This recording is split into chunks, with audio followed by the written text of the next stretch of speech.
Hello, আসসালামু আলাইকুম। কেমন আছেন সবাই? আমি এখানে টমেটো সস বানানোর জন্য নিয়ে নিয়েছি বেশ কয়েকটা টমেটো। বেশ অনেকখানি টমেটো নিয়ে নিয়েছি। তো আমি এটা কড়াইতে দিয়ে দিয়েছি। এর মধ্যে দিয়ে দিয়েছি পেঁয়াজ, রসুন, দিয়ে দিব পরিমাণ মতো লবণ।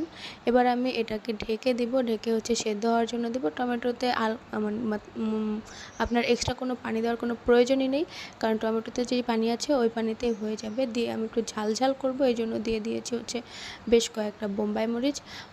দেওয়ার পরে দেখেন পানিটা ছেড়ে দিয়েছে, এবার সেদ্ধ হয়ে গেছে। তো আমি একটা ডাল ঘুটনির সাহায্যে এভাবে ঘুটে নেব।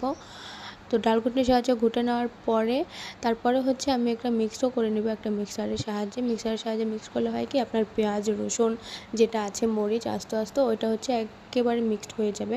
তো মিক্সড হয়ে যাওয়ার পরে, মিক্সড করে নেওয়ার পরে আমি এটা ছেঁকে নিব। সসটা ছেঁকে নিয়ে মিক্সড করে ছেঁকে নিব। এই দেখেন ছেঁকে নিয়েছি। আমি আবার কড়াইতে দিয়ে দিয়েছি সসটা এবার বানানোর জন্য।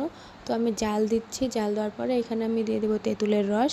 আমি তেঁতুল গুলিয়ে ছেঁকে তেঁতুলের রসটা নিয়ে নিয়েছি। এখানে আমি এখন দিয়ে দেবো হালকা পরিমাণের মরিচ, কারণ যেহেতু আমি বোম্বাই মরিচ দিয়েছি। তো আমি দিয়ে দিয়েছি পরিমাণ মতো লবণ। দিয়ে আমি দিয়ে দেবো এক বাটি চিনি পরিমাণ মতো। যে যেরকম চিনি খাও সে সেরকম চিনি দিতে পারো। তো আমি এখানে চিনি দিয়ে দিয়েছি। চিনি দিয়ে নেড়ে চেড়ে এটা দেখবে এখন বলক আসবে। নেড়ে চেড়ে নাড়তে হবে। এটা বেশ নাড়তেই হবে। এটা না নাড়লে লেগে যাবে, যেহেতু চিনি দেওয়া আছে। দিয়ে দিয়েছি আমি কর্নফ্লাওয়ার গুলিয়ে।